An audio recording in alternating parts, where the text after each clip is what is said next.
CJ had never seen anything like it before. One moment, he was cruising down the street in a stolen car, enjoying the cool night air as he listened to his favorite radio station blaring through the speakers. The next moment, a bright flash of light appeared out of nowhere, and before he knew it, he was hurtling through a swirling vortex of colors and lights.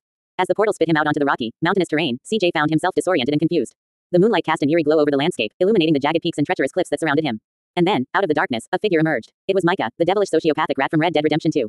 CJ had heard rumors of Mika's cruelty and ruthlessness, but nothing could have prepared him for the pure malice that radiated from the man before him. Micah sneered at CJ, his eyes glinting with malice as he raised his gun, ready to strike. But before Micah could pull the trigger, a voice rang out from the shadows. "Hold on there, partner." CJ turned to see a man standing on a nearby ledge, bathed in moonlight. He was tall and rugged, with a weather-beaten face and a steely gaze that seemed to pierce straight through to CJ's soul. It was Arthur Morgan, the legendary outlaw from the Wild West. As Micah and Arthur locked eyes, a silent understanding passed between them. They knew what was coming next, and they were both ready for it. With a fierce battle cry, Micah lunged forward, his gun blazing as he charged at Arthur with reckless abandon. CJ could do nothing but watch in awe as the two men clashed in a violent dance of death and destruction. They rolled and tumbled down the rocky terrain, their bodies crashing against the unforgiving rocks as they fought for supremacy. Each blow was like a thunderclap, echoing through the night as the sounds of their battle reverberated through the mountains. And then, it happened. In a moment of pure chaos, the stolen car that had carried CJ through the portal careened off the edge of a cliff, hurtling through the air with reckless abandon.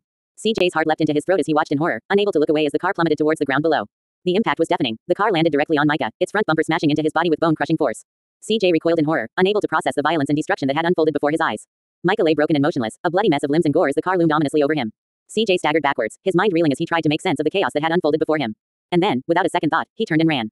He ran from the violence and the bloodshed, desperate to put as much distance between himself and the nightmare that had unfolded on the mountainside. For hours, CJ trudged through the rocky terrain, his heart heavy with guilt and remorse. He had seen things that no man should ever have to witness, and the memory of Mika's bloody demise haunted him with every step. But as the first light of dawn began to creep over the horizon, CJ saw a figure standing before him, silhouetted against the rising sun. It was Arthur Morgan, his eyes tired but filled with a quiet determination. He looked at CJ with a knowing gaze, as if he could see the turmoil that churned within the young man's soul. And then, without a word, he extended his hand. "Come with me, son," Arthur said, his voice rough but kind.